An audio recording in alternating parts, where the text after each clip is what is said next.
All right, so we get it flat. Found the hole, no screw in it. First time ever using this product. Step 1, take the wheel off. All right, step 2, wash your wheel. Don't be lazy.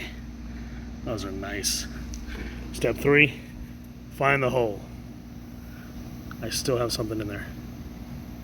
Step 803, cut the lifted tire to expose more area so you can grab it. All right, next step. Put a lot of force and drill this sucker all the way in until you get it all the way in. Then unscrew it out and use this tool with a piece of rubber and some rubber cement. So unscrew it and pull out same time. That's what she said. And you will have a nice hole, very pretty hole that goes, look at that. Next step, get one of these plugs, put it through that hole. Should look something like this. I also added rubber cement because my kit came with it, right?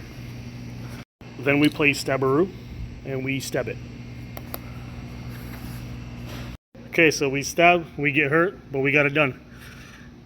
All right, when you in there, leave that much out and then yank this sucker straight out, don't turn it.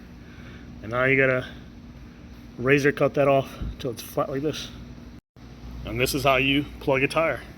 Using a Slem kit, you make a hole very big, well, big enough for you pierce with the rubber and glue, and then you cut. And we're back in business, baby.